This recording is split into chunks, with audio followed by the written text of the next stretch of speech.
Bonjour à toutes et à tous.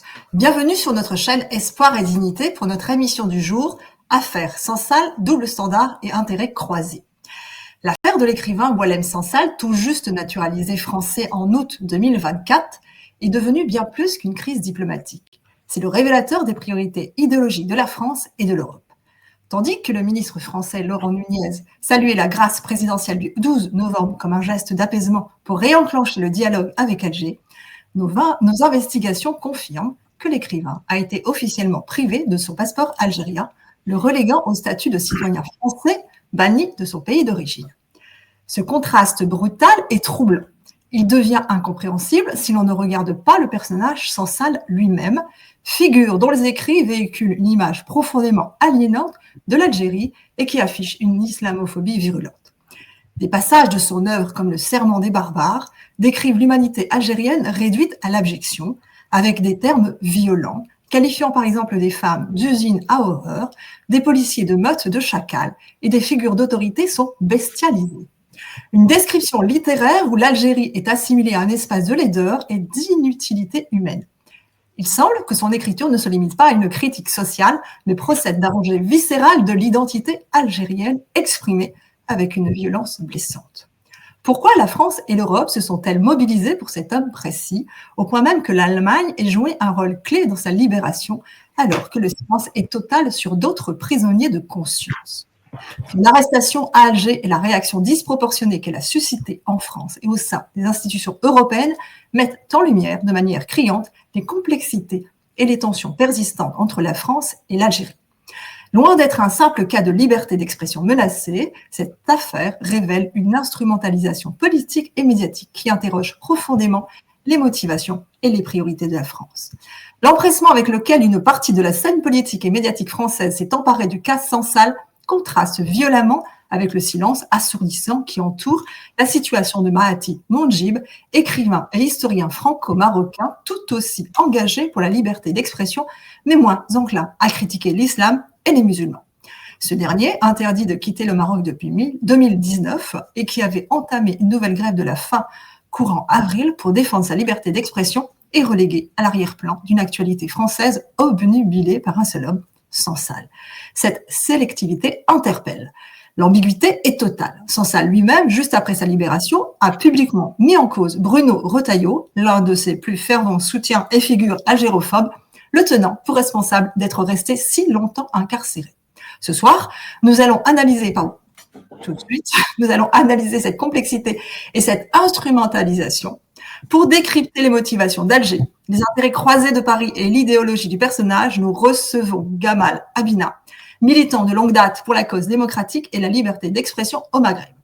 Gamal Abina est un analyste politique dont l'expertise nous est indispensable pour comprendre pourquoi la figure de Sansal a été choisie pour devenir un symbole sélectif dans ce jeu de pression politique. Bienvenue, Gamal Abina. Merci pour l'invitation, encore une fois. Merci à vous. Monsieur Abina, ma première question. Boualem Sansal est un nouvel arrivant sur la scène française, naturalisé depuis peu. Il est aussi un critique extrêmement virulent de l'islam, bien au-delà de l'islamisme. Pourquoi ce profil, jugé par certains comme clairement islamophobe et anti-algérien, a-t-il été érigé si rapidement en symbole de la liberté d'expression par la France et l'Europe, au détriment d'autres figures moins ambiguës? Je dirais que simplement, c'est ce que disait très bien Lénine, ce qu'on appelle l'idiot utile du système. C'est-à-dire qu'il caractérise plusieurs éléments. Ils avaient beaucoup d'autres acteurs un peu pathétiques comme lui, hein, outranciers, insultants, islamophobes, racistes, anti-palestiniens, anti-algériens. Bref, on en connaît quelques-uns. Mohamed Sifawi, j'en passais des meilleurs. Mais il n'était pas nécessairement, bon, c'était plus ou moins des journalistes, soi-disant, mais c'était pas nécessairement des figures qui pouvaient attirer l'attention. Parce que sans ça, il se présente un peu de façon, bon, c'est moins le cas aujourd'hui, une sorte de nouveau Voltaire, avec son catogan, son look un petit peu emprunté, ses écrits extrêmement violents, vous l'avez souligné, effectivement, vous avez pas parlé du village de l'Allemand, parce que la question de la barbarie chez lui est une obsession et qu'il adresse toujours à l'Algérie. Et donc, cet homme qui est un haut fonctionnaire de l'État algérien, qui a bénéficié des subsides de l'État, qui était rincé pendant, je dirais, 65 ans, avec en plus aujourd'hui touche encore une retraite, hein, ce que les gens ne savent pas, de l'État algérien, je le rappelle. Cet homme a choisi le camp du mal, en l'occurrence. Quand je parle du mal, je parle vraiment le mal, l'extrême droite, hein, clairement, qui n'est pas forcément ce qu'on peut aimer le plus en Europe. Hein. L'extrême droite, il s'est rapproché de l'extrême droite en ayant effectivement des postures extrêmement violentes, d'abord contre l'Algérie. Alors au départ, il critiquait l'islam politique et l'islamisme. Ok, ça on peut à la limite l'entendre, quoique cette façon de faire est quand même très douteuse, puisqu'il rapproche l'islam politique de l'extrême droite occidentale et particulièrement nazie, mais ce qui est complètement ridicule et anachronique, chronique, j'ai envie de dire aujourd'hui, mais surtout, il a commencé à attaquer l'Algérie de façon frontale. D'abord, ça commence par les institutions, l'armée, le pouvoir politique, puis après, ça commence à se disséminer dans la société, dans la population. Et il fait du Kamel Daoud en version littéraire. Alors, Kamel Daoud, c'est pareil, figure ô combien aimée par les gens d'extrême droite et de droite dure, qui a insulté le peuple algérien, rappelons-le quand même. Il a dit que les Algériens étaient par vocation des violeurs, hein, à la suite de l'affaire de ce qui s'est passé en Allemagne, qui a été démenti par les autorités allemandes, mais ça n'a pas empêché cet homme de faire un papier sur le point dans lequel il dit que les Algériens sont des frustrés et que c'est les raisons pour lesquelles ils ont des actes de violence vis-à-vis des femmes. Bon, il parle peut-être pour lui parce qu'il était condamné précisément pour ces actes de violence. Et il se trouve que Kamel Daoud, comme Mohamed Sifawi, sont des journalistes. Donc il fallait une figure de ce nouveau Voltaire, de cette espèce de personnage un peu fantasque, puisque son look dit beaucoup de choses sur ce qu'il est dans sa tête, avec effectivement des livres qu'on va récompenser en permanence, qui ne sont pas forcément de belles factures, mais dont on voudrait faire la promotion parce que ça intéresse toujours de mettre en avant un personnage qui va critiquer l'Algérie, particulièrement en France. On sait que la guerre d'Algérie n'est pas passée. Et donc, il s'est permis beaucoup d'outrances jusqu'à récemment dans un média d'extrême droite. Il faut rappeler, parce que moi j'ai beaucoup étudié l'extrême droite, les extrêmes droites, parce qu'il y en a plusieurs, elles ont plusieurs visages. Hein. Il y a les extrêmes droites nationalistes, des extrêmes suprémacistes, des extrêmes droites qui sont dominatrices souvent et virilistes. On parle beaucoup de virilité dans l'extrême droite. Quand on voit Zemmour, on se pose des questions. Et Sansal se rapproche de ses courants. Je parle de Zemmour parce que c'est un ami aussi de Sansal, il faut le rappeler, parce il était au conseil d'administration de ce qu'on appelle l'ex-livre noir. Ça vous dit tout hein, sur le livre noir, devenu par la suite Frontières. Et il n'a pas été attaqué en Algérie, en justice, parce qu'il écrit des choses qui sont extrêmement malsaines, douteuses et détestables, comme son livre Le village de l'Allemand, où il prétend que les Algériens ont reçu des nazis. Ce n'est pas les Algériens, c'est les Français qui ont laissé passer. On se rappelle qu'on les colonisait à ce moment-là. Et que ces nazis auraient essaimé une idéologie auprès de la population algérienne qui aurait conduit à l'indépendance. Alors, vite fait, l'histoire, c'est quoi? C'est deux enfants qui vont découvrir que leur père allemand a finalement été à SS et que finalement, le fondement de la révolution, quelque part, a puisé ses sources, ses racines dans le nazisme, ce qui est extrêmement, extrêmement malsain. Il faut voir un petit peu ce qui sous-tend là-dedans. De la part d'un homme qui est dans l'extrême droite française, c'est quand même particulier de l'entendre.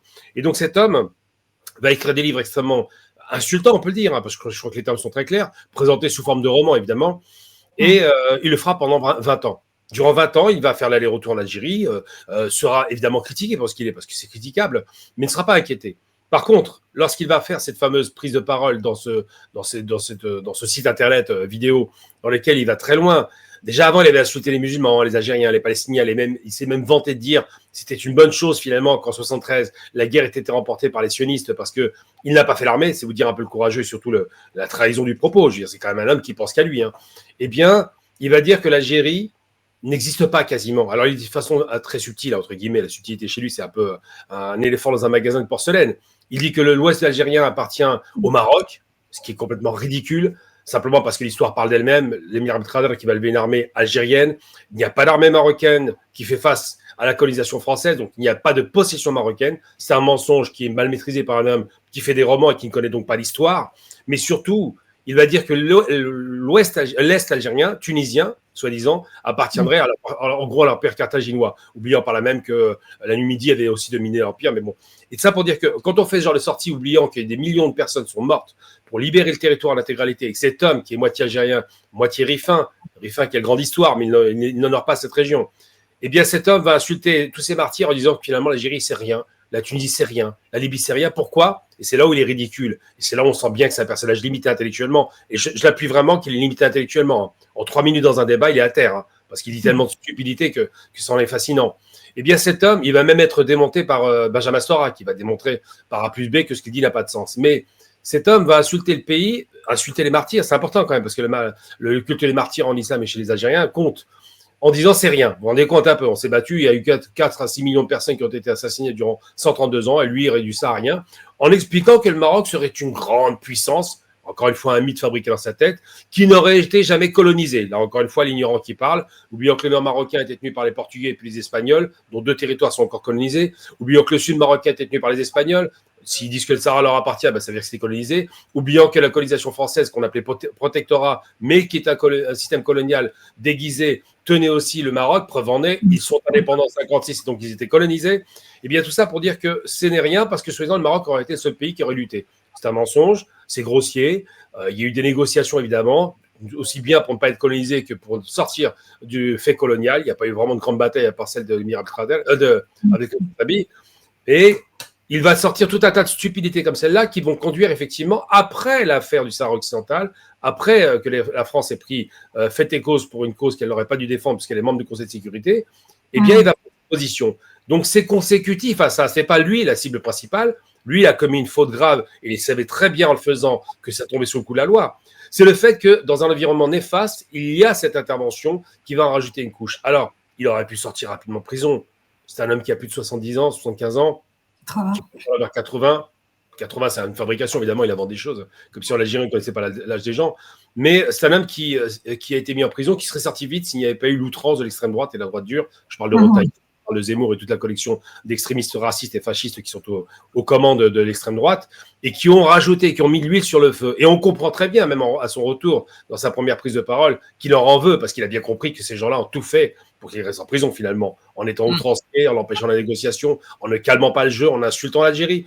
Ça a été une succession d'insultes et preuve en est, il finit par sortir à la suite du départ de Retailleau et surtout à la suite d'une demande correcte des Allemands. Donc ça pour dire, je vous dis beaucoup de choses rapidement parce que c'est un phénomène, ce personnage qui est insipide, qui est dans l'outrance permanente, qui se présente comme une sorte... Alors Voltaire, ça fait rigoler. Si Voltaire était d'extrême droite, ça se saurait. C'est juste un vulgaire agent d'extrême droite qui a choisi un camp. On a quelques Algériens comme ça qui malheureusement rejoignent l'extrême droite, ça arrive.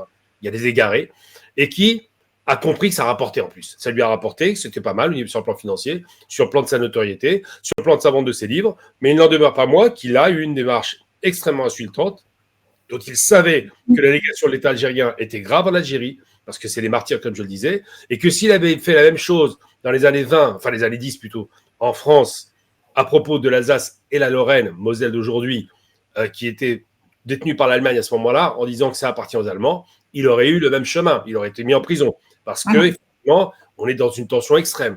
Donc quand un homme qui se présente comme algérien va insulter toute une nation en disant que ce pays n'est rien, et je le répète à chaque fois, c'est pas anodin. Quand ce même homme va dire, quand il va rejoindre Israël, qu'il est une sorte de go-between entre l'Algérie et Israël, ce qui n'arrivera jamais, là encore une fois, il insulte l'Algérie et il trahit l'Algérie.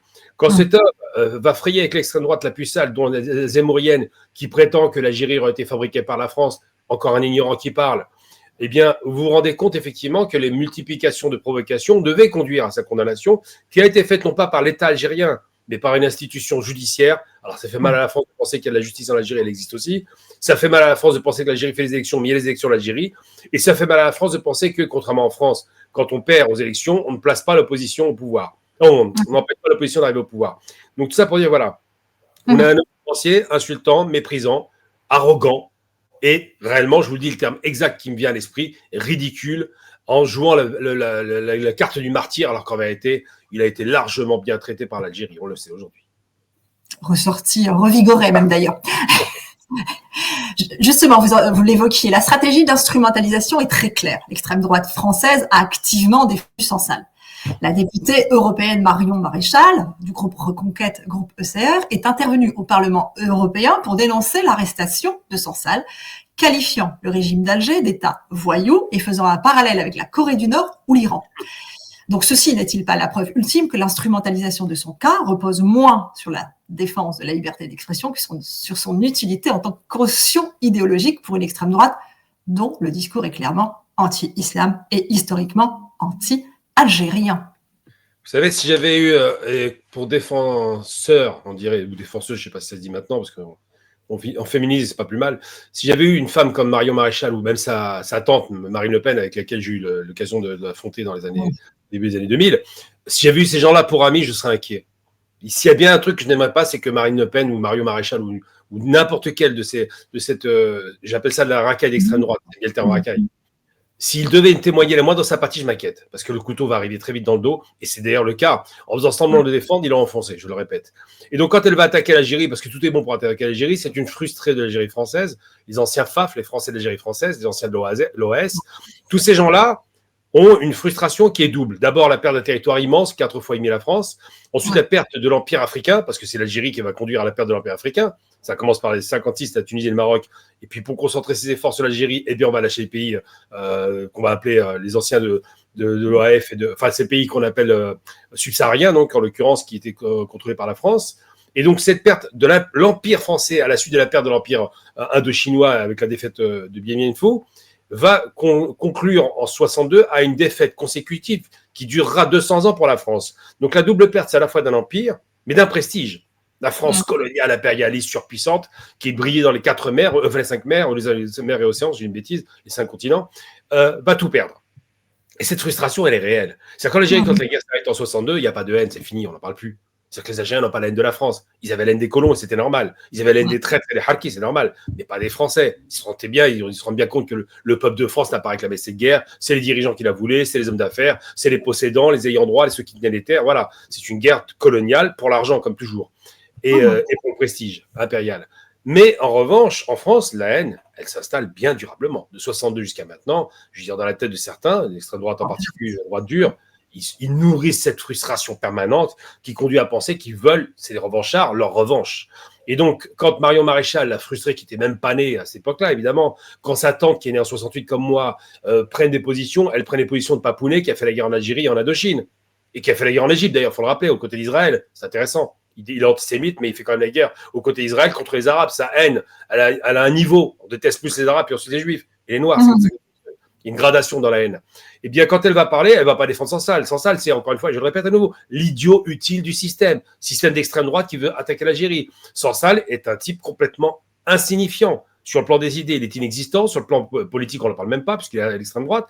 Et sur le plan de la personnalité, on voit bien que c'est un personnage dont les ficelles sont à peine visibles, mais on sent bien qu'elles sont tirées de haut, de la part d'une droite et d'une extrême droite qui, manifestement, ne lui ont pas rendu service. Donc, quand elle va faire ça, c'est juste une attaque en règle contre l'Algérie. Ça aurait pu être lui ou n'importe qui, c'est pas important. Ce qui les intéresse, eux, c'est de faire croire que ce naturalisé, donc je précise que la naturalisation, le naturalisme en Occident, ça a un sens. Hein. C'est pas rien de parler de naturalisation. On transforme une personne en autre chose qu'elle est réellement.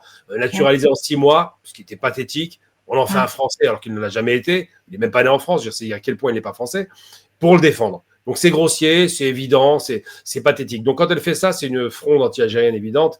Mais j'ai envie de dire simplement, c'est que moi, j'aimerais pas avoir des avocats comme ça pour commencer, parce que ça, ils n'ont pas vraiment aidé. Puis surtout, mais quelle honte d'être défendu par ces gens-là, des racialistes, des frustrés, des supprimes racistes, des gens qui rêvent d'empire et d'impérialisme, des gens qui se sentent petits devant l'Amérique et qui jouent les grands devant les pays africains.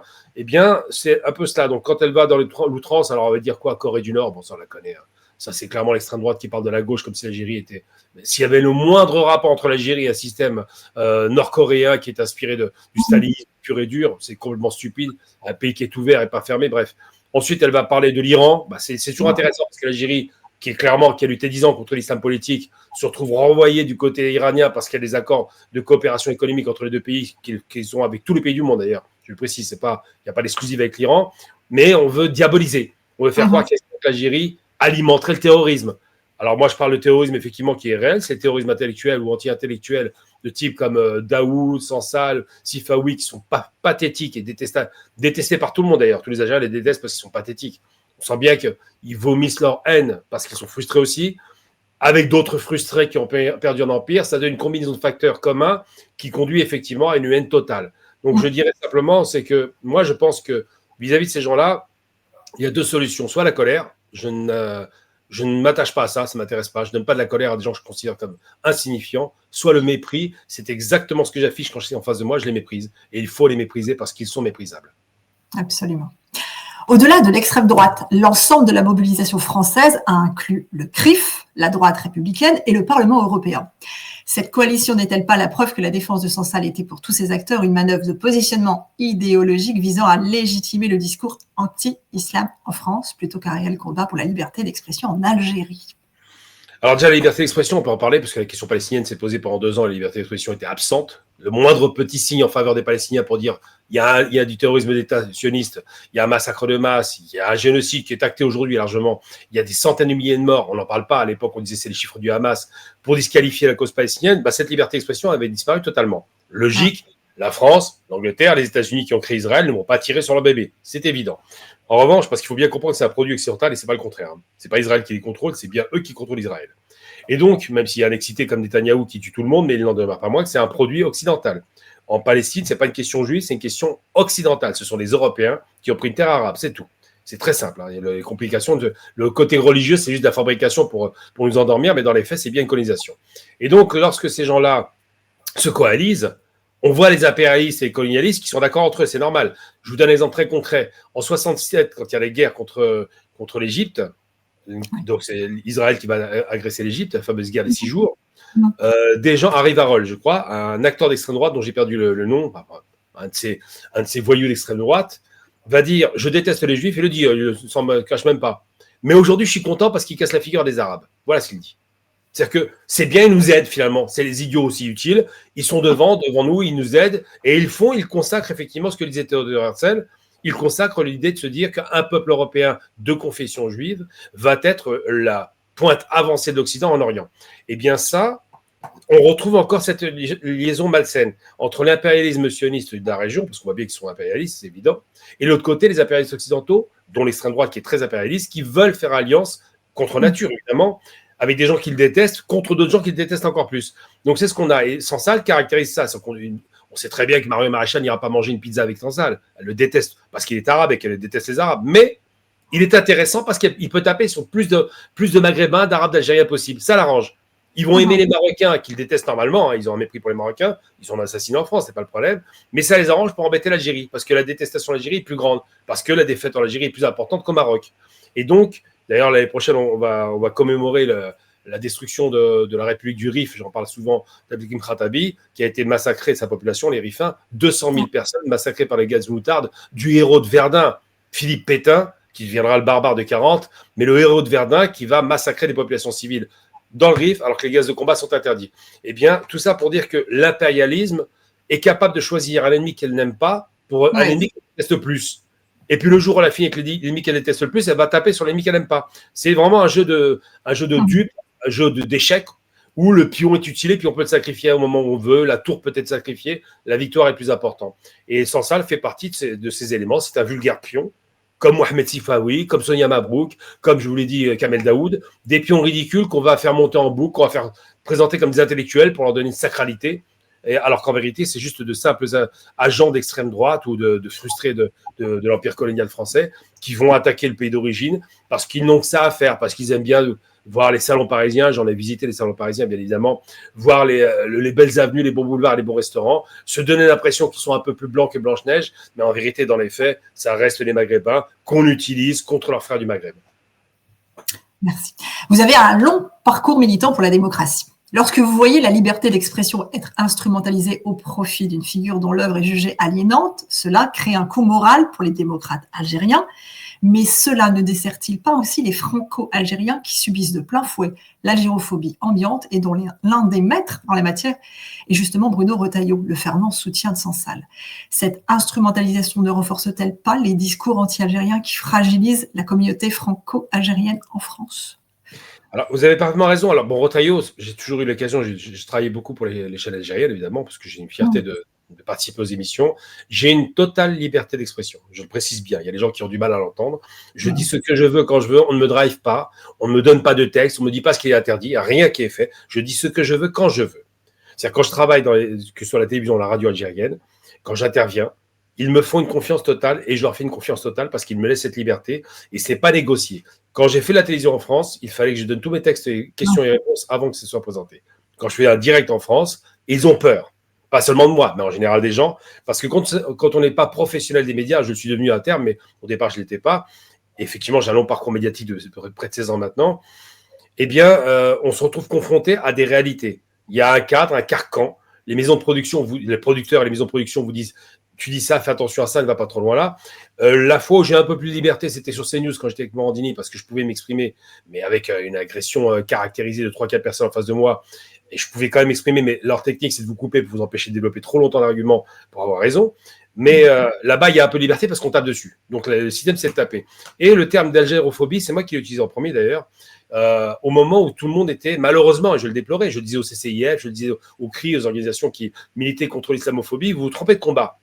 On vous a vendu l'islam comme étant une cause à défendre, alors que l'islam n'a pas besoin d'être défendu. Il y a 2 milliards de musulmans, elle s'étend, l'exemplarité, tout fonctionne très bien, Dieu merci. On vous a vendu l'attaque de l'islam pour ne pas dire l'attaque de l'Algérien. Parce qu'en 60, 70, 80, c'était les Algériens qui se faisaient agresser. C'est eux qu'on tuait, qu'on ciblait, qu'on insultait. Puis après, on est passé sur la question islamique. C'était confortable. Quelques attentats à Paris, que ce soit la rue Marbeuf ou les attentats du RRB, où j'en passais des meilleurs. Et là, la figure de l'Algérien devient l'islamiste algérien. Et puis l'islamiste algérien, c'est l'islam politique tout court. C'est les frères musulmans, dont on parle beaucoup et qui n'existent pas en France. Parce que les gens s'imaginent qu'il y a une organisation de frères musulmans en France, alors qu'elle n'existe pas. Ce qui s'en rapprochait le plus, c'était l'UOIF. Elle a été atomisée. Donc, mais c'est une plaisanterie. Et donc, cette figure de l'Algérien avait disparu pendant pratiquement 20 ans, 25 ans, parce qu'on se battait sur une question qui, en plus, était réglementée par la loi. On a le droit de critiquer l'islam. On a le droit donc de détester l'islam, quasiment. On ne le dit pas. On a le droit d'avoir peur de l'islam. C'est comme ça que c'était présenté par les médias. Ils ont légiféré, ils ont fait des lois, 2004, et je repasse, c'est des meilleurs. Et aujourd'hui, revient la figure de l'Algérien. C'est comme l'islam politique a été atomisé, comme le wahhabisme n'existe quasiment plus puisque MBS a décidé d'en finir avec ça, comme les différents courants islamiques qui sont radicaux ont été disqualifiés dans le pays d'origine, que ce soit l'Algérie, Tunisie, Maroc, j'en passe, et des meilleurs, eh bien, on se retrouve confronté à la vérité. La vérité, c'est quoi? C'est qu'une fois qu'on retire le voile, un petit jeu de mots facile, de l'islam politique, qu'est-ce qui reste derrière? La figure de proue de l'Algérien, l'altérité, l'autre, celui qui est algéro-français mais qui reste algérien, la 5e colonne supposée par l'extrême droite. Et la problématique, c'est qu'effectivement, on se retrouve confronté parce qu'il n'y a pas de lobby algérien en France. Il n'y a pas de structure pour nous défendre. Il y a un petit peu d'aide, plus ou moins de LFI, et encore, je reste très mesuré, parce que c'est sur l'Algérie, ils sont pas top, mais c'est ceux qui sont les moins offensifs, on dirait, ils sont un peu plus proches de nous, parce qu'ils sont beaucoup moins agressifs. Mais les autres, clairement, ils sont tous à boulet rouge, à part peut-être Villepin, parce que Villepin, c'est quand même un homme qui se situe au niveau de l'État et pas au niveau des partisans. Mais une chose est certaine, c'est que la figure de l'Algérien revient, donc l'algérophobie naît à nouveau, et la première fois, j'en ai parlé il y a quelques années à la télévision, pour dire c'est ce qui est en train de ressortir. La haine de l'Algérien de retour. Et ça s'est caractérisé, ça s'est presque cristallisé dans la figure d'un Retailleau, ce petit bonhomme d'extrême droite, ancien membre, je rappelle quand même, de Villiers, hein, de Villiers, qui était un catho intégriste d'extrême droite, comme Retailleau. Ils ont fait leur scolarité dans les écoles privées catho, hein, qui sont vraiment de vrais croisés, on peut parler de croisades et de contre-croisades, et qui s'inscrivent dans une croisade anti-algérienne. Eh bien, effectivement, ces gens-là nous interrogent sur la liberté d'expression, sur notre liberté tout simplement, et sur notre droit à exister en France. Alors, le combat va-t-il être gagné face à ces gens-là? Je pense que le seul moyen d'y parvenir, c'est d'abord de réorganiser les structures antiracistes, parce qu'il faut parler de racisme, c'est ça le terme. C'est pas la haine de l'islam, c'est les Arabes. Ensuite, il faut effectivement qu'on investisse le champ politique, que des gens, je vais lancer bientôt quelques initiatives pour ça, se lancent dans les municipales pour avoir toutes les villes possibles gagnables, et c'est possible. Il faut qu'on ait des figures de proue, comme moi j'ai beaucoup d'amis qui sont élus maintenant, comme Clémy Louli, qui est sénateur, ou Sabrina Sebaï, qui font un travail formidable. Il faut que ces figures soient démultipliées pour créer un contrepoids politique. Je ne parle pas de lobby, parce que le lobby c'est un truc caché, masqué, là il faut que ce soit visible, avec des gens qui ont à cœur le bien-être des deux pays, parce qu'ils sont d'ici et de là-bas aussi, parce qu'il n'y a pas de raison que les populations subissent l'outrance de ces dirigeants. Je parle de Retailleau, par exemple, qui a mis en difficulté 6 000 opérateurs entre la France et l'Algérie, 6 000 opérateurs économiques qui travaillent dans les deux pays, qui ont vu leur marché se réduire à cause de lui, preuve qu'il n'aime pas la population. Et il faut penser qu'effectivement, en dehors des politiques, il n'y a pas de raison d'avoir des tensions entre les deux pays. Je veux dire, les peuples se comprennent quand ils se parlent, quand ils se côtoient, quand on ne leur met pas le filtre d'un BFM ou d'un CNews qui transforme la réalité. Et je pense que ça, c'est quelque chose d'important. Après, sur la haine anti-algérienne, il faut dire les choses. Hein. Le racisme est un délit. C'est pas une chose, c'est pas un droit. C'est un délit. Donc, quand quelqu'un a des propos délictueux, comme Zemmour qui vient d'être confirmé en condamnation à nouveau en cassation, parce qu'ils vont tous jusqu'au bout des procédures pour espérer. Voilà. Eh bien, il faut les condamner pour ce qu'ils sont. Quand on voit un Zemmour, je vais prendre un terme, je vais être très précis par rapport à Zemmour, parce que lui, c'est le plus caricatural. Lui, c'est vraiment la figure de ce que j'appelle vraiment l'imbécile heureux. C'est-à-dire qu'il sourit tout le temps, donc il est heureux manifestement, et imbécile parce qu'il dit toujours n'importe quoi. Et il vous dit quoi? Il vous dit l'Algérie est créée par la France. Bon, ça, c'est la première des blagues. Il se présente comme juif, soi-disant berbère, ce qu'il n'est pas. C'est un marane. Vous demandez à ce il vous expliquera ça très bien. Il vient d'Espagne, c'est un juif arabe. Donc, il a du mal avec son arabité. Son père parlait arabe, lui ne parle pas l'arabe. Mais surtout, il se présente comme une sorte de nouveau sauveteur de la République. Il s'est ridiculisé aux élections, vous l'avez vu, et dans la République française, et il est très offensif vis-à-vis d'Algérie, il est obsessionnel, et il va jusqu'à nous expliquer de façon un peu pathétique de sa part que l'Algérie a été créée par la France, à telle enseigne que même le mot Algérie vient de la France. Je corrige une bonne fois pour toutes. Quand un mot commence par AL, M. Zemmour est un ignorant, parce qu'il a un seul professeur d'histoire qu'il connaît manifestement. Quand un mot commence par AL, quel que soit ce mot qui commence par AL en général, il est d'origine arabe. Algérie, c'est une déformation de l'espagnol El Jazeera, qui est une déformation de l'arabe El Jazair, qui veut dire les îles. Donc c'est bien un mot arabe qui a été fondé par des Arabes à une époque où effectivement la conquête arabe va créer un nouvel État, parce qu'il y avait déjà des États avant. Ça ne vient pas de nulle part, c'est pas ex nihilo. Ils vont créer un nouvel État qui va s'appeler l'Algérie. Pareil avec les frontières actuelles, parce que les États bougent toujours, comme la France, qui va perdre l'Alsace et la Lorraine, qui va récupérer la Corse. Ça bouge un État, mais un État existe. Un État centralisé avec un pouvoir central. C'est ça un État. Et c'est pas créé par le voisin ou la voisine. Et bien, quand il va dire ça, je lui rappellerai que alambic, à elle, c'est de la mot arabe. Algèbre, c'est un mot arabe. Alcool, c'est un mot arabe. Alcouf, c'est un mot arabe. On peut y aller à n'en plus finir, tous les mots à elle. Donc, s'il n'était pas ignorant, ce monsieur qui ne connaît pas l'arabe, j'ai la chance de connaître l'arabe à l'écriture et à la lecture, eh bien, il saurait à quel point ce qu'il dit est stupide. Mais il a besoin de dire ça pour satisfaire ces ignorants qui votent pour lui et qui, eux, vraiment, n'ont pas ouvert un livre de leur vie. Et c'est important de rappeler que l'ignorance conduit à la haine. Et que, comme disait Aimé Césaire, le raciste est un homme qui se trompe de colère. C'est très bien dit. Il va vous dire, c'est vous le responsable de tous les maux, oubliant que ces dirigeants ont trahi son pays, qu'ils ont surendetté le pays, et détruit l'économie, et désindustrialisé le pays, et conduit à un chômage de masse, et que l'immigré qui vient travailler, il occupe toujours les fonctions d'emploi détestées par tout le monde, parce qu'emploi difficile, et qui ne remplace pas un Français. Il utilise une fonction qu'il a utilisée en 60 quand c'était le plein emploi. Donc l'immigré n'a aucune incidence sur l'économie dégradée. Les seuls responsables, c'est les politiques. Et s'ils veulent vraiment avoir de la colère, qu'ils arrêtent de nous parler de ces Maghrébins qui seraient un peu trop visibles et qui commencent à regarder ceux qui se cachent derrière leurs comptes et les comptes de l'État qui sont largement détruits avec des hommes politiques qui sont incapables de geler la dette mais qui passent leur temps à montrer du doigt l'altérité, l'Algérien, le Maghrébin, l'Africain, l'Oriental. Merci. Passons aux contradictions de sa libération.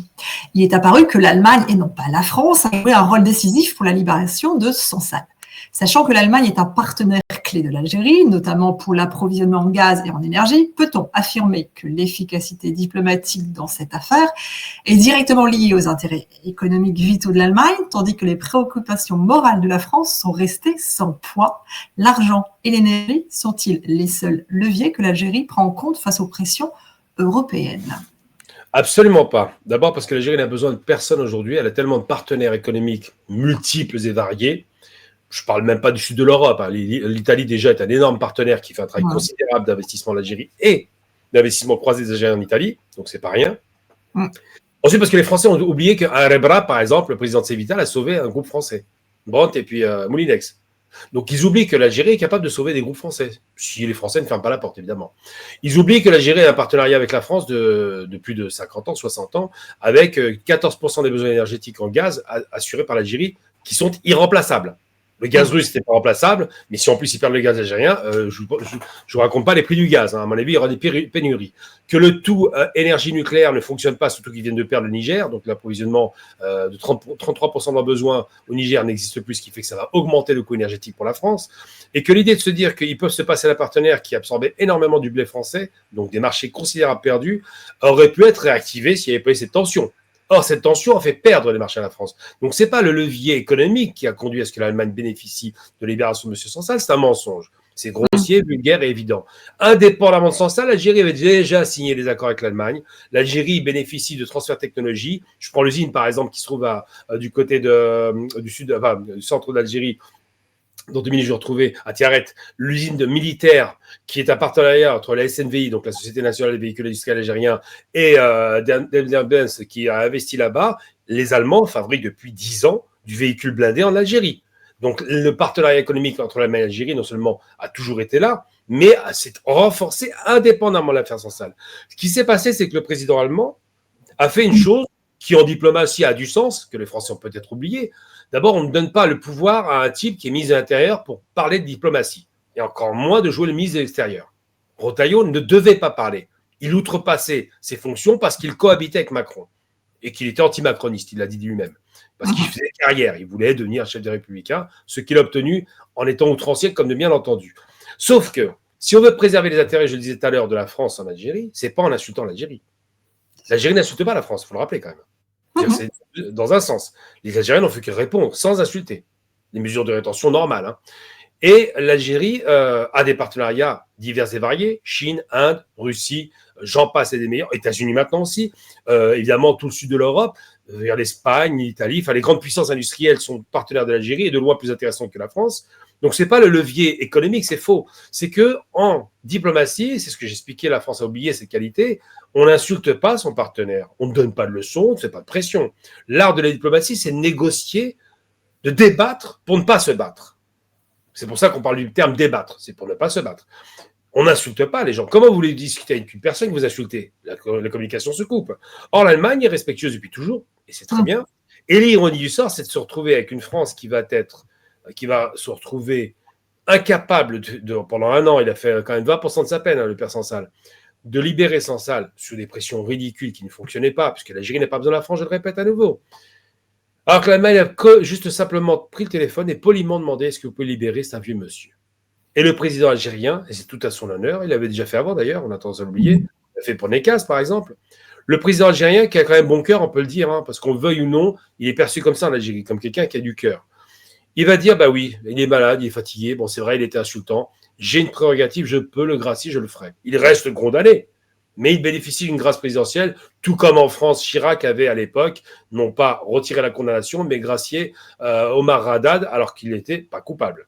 Eh bien, c'est un peu le même rapport. Les grands hommes se comportent comme ça.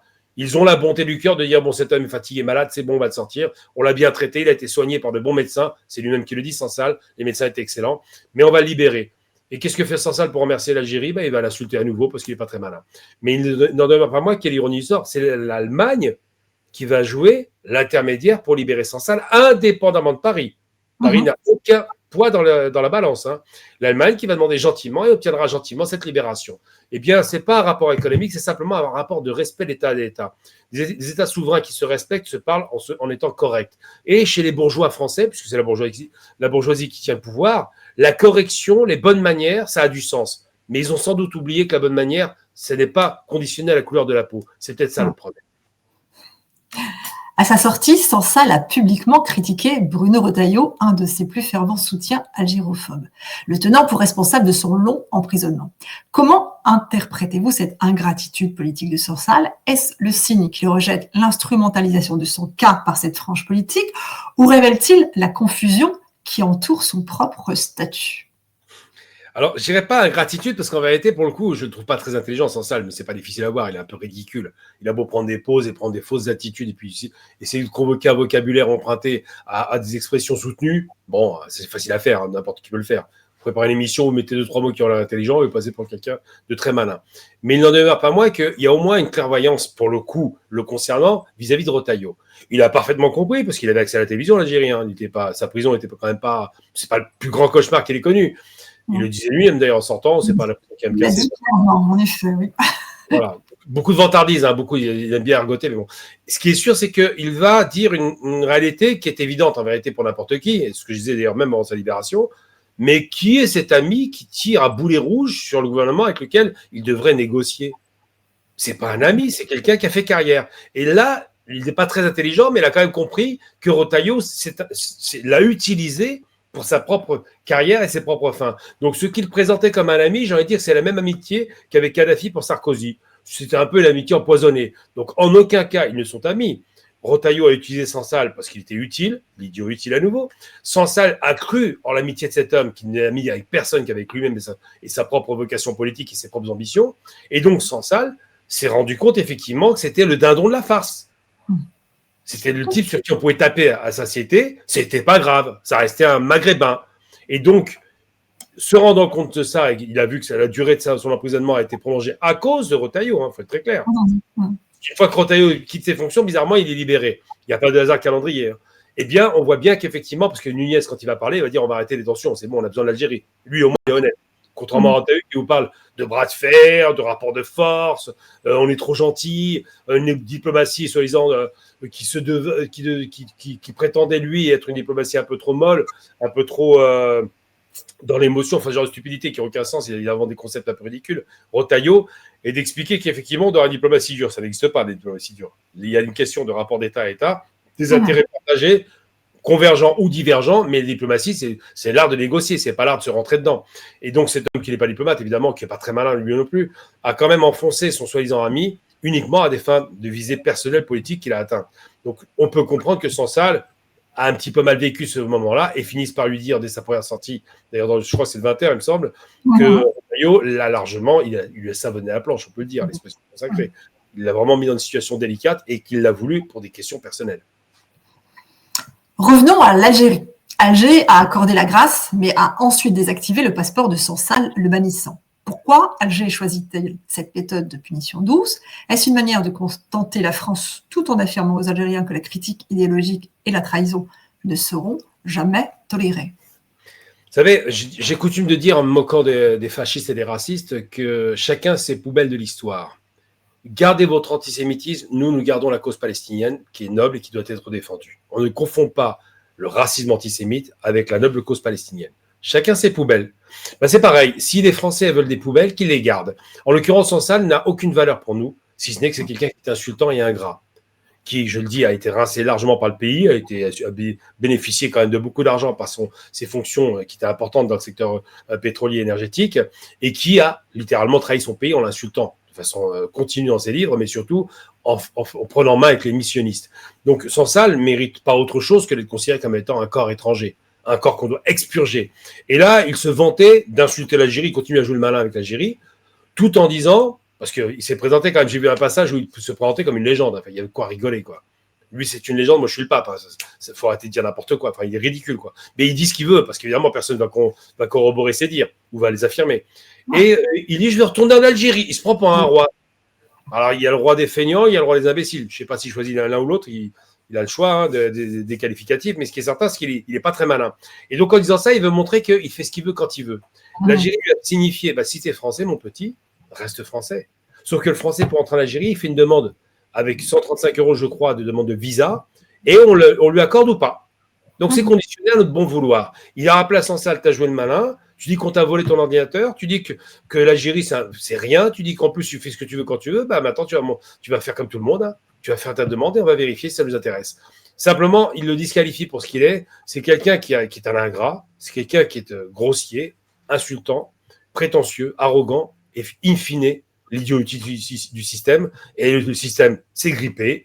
De l'autre côté, il y a quand même des principes qui sont défendus. On n'insulte pas la nation, on respecte le pays, on n'insulte pas le peuple, on n'insulte pas les frontières, on n'insulte pas simplement le martyr de millions d'individus et surtout, on n'insulte pas le pays qui vous a nourri.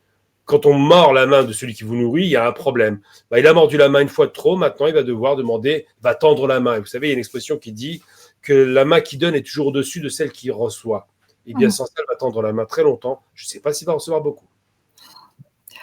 Le ministre Laurent Nunez souhaite une coopération apaisée mais exigeante avec Alger. Cette exigence est-elle crédible étant donné que la France semble fermer les yeux sur le bannissement de Sansal pour ne pas compromettre les discussions cruciales sur la sécurité et l'immigration? Alors, le bannissement de Sansal, c'est un bon terme. D'ailleurs, je vous remercie de l'utiliser parce que c'est le terme exact. Il est banni. Il est banni parce qu'il n'aime pas le pays dans lequel il prétend venir. Donc, ça va. Nous, quand on va critiquer l'État français, on ne critique pas le pays, la France. On ne critique pas les Français. On critique une politique. Lui, il critique un peuple. C'est quand même autre chose. Donc, il est banni et ça n'aura pas d'impact particulier parce que Sansal n'est rien. Je répète à nouveau, c'est vrai que ça paraît énorme puisque les Français ont fait monter en boucle un personnage insignifiant. Je dis que cet homme n'est rien. Il n'est rien sur le plan humain, sur le plan intellectuel, sur le plan de la politique ou même de l'intention ou de l'influence. Il n'est rien. Il ne représente rien que lui-même et l'extrême droite. Donc, quand on représente l'extrême droite, on ne pèse pas lourd. Et Nunez dit qu'il doit être ferme. Ça, c'est de la décoration. C'est pas comme ça qu'il parlera aux Algériens, c'est normal. On ne parle pas aux gens de cette façon. On ne joue pas l'exigence. Depuis quand on va être exigeant vis-à-vis d'un pays qui ne vous doit rien?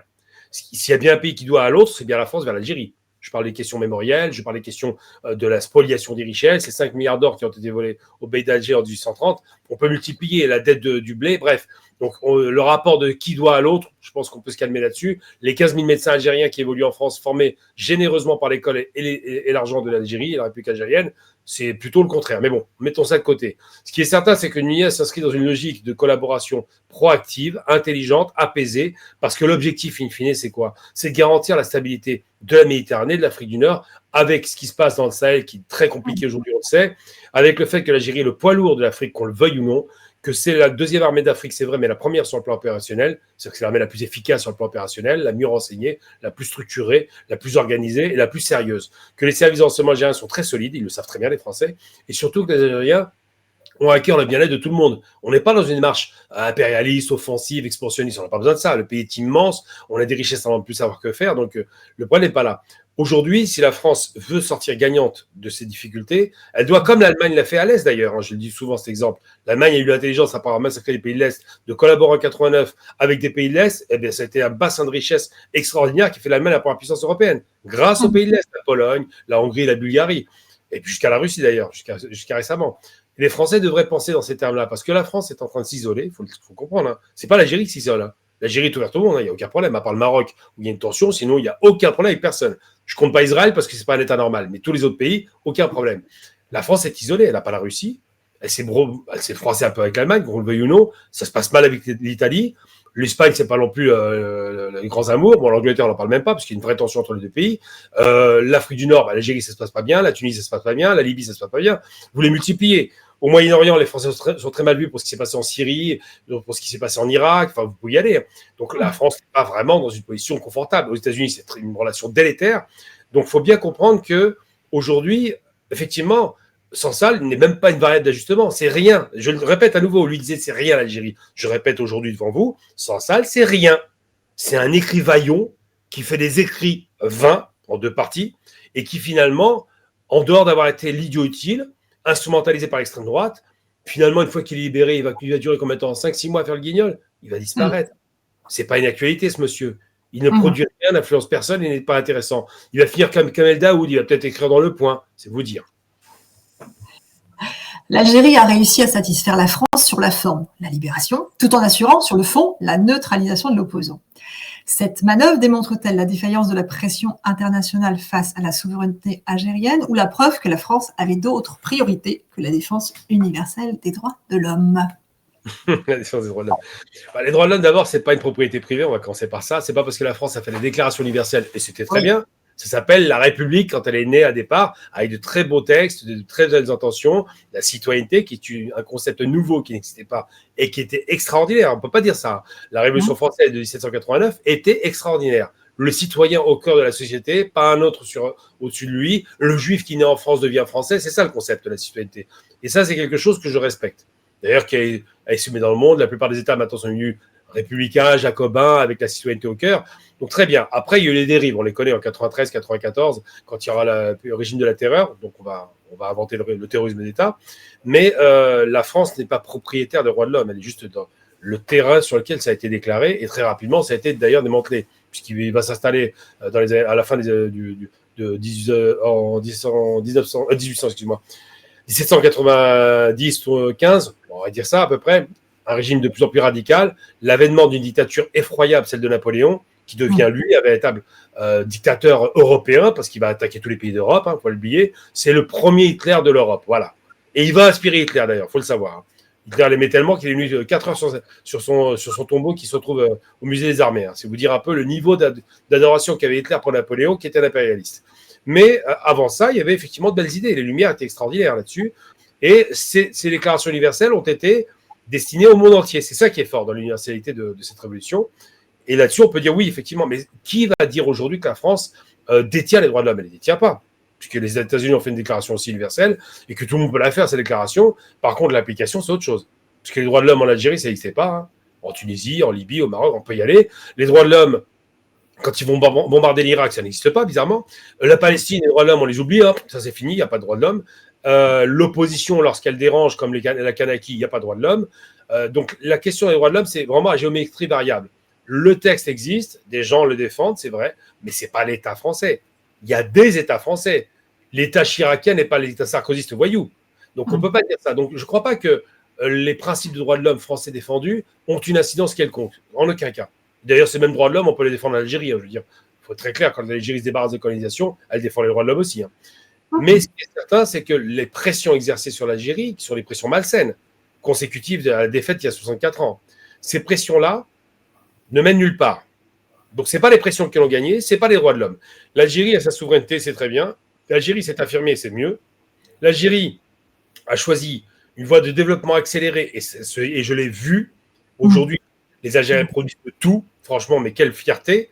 On est très diversifié en production nationale, on n'est pas assez diversifié à l'export, ça commence. Pour l'instant, il y a 7 milliards d'exportations hors hydrocarbures. On augmente, ça se met en place. C'est un pays dont les 30 glorieuses sont en train de s'enclencher. C'est un pays dont la jeunesse est très, très batailleuse, elle se bat, très bien formée. 100% d'alphabétisation, quelle réussite quand on sait ce que la France a laissé en 62 où il y avait moins de 15% de gens qui savaient à peine lire et écrire. Donc vraiment, les réussites algériennes, bon an, mal an, avec des moments difficiles, moins difficiles. Aujourd'hui, elle est en train de montrer une direction qui est positive. Et c'est pas la propagande. Moi, je dis à n'importe qui, je mets le défi n'importe qui d'aller dans les magasins algériens pour voir ce qui est vendu. Tout simplement, ni plus ni moins. Ce sont des produits 100% algériens. Donc, qu'on le veuille ou non, la réussite algérienne commence à inquiéter ceux qui vendaient à l'Algérie à bon compte, ceux qui utilisaient ce marché comme un marché à ciel ouvert et qui aujourd'hui voient qu'il y a de la concurrence de production nationale.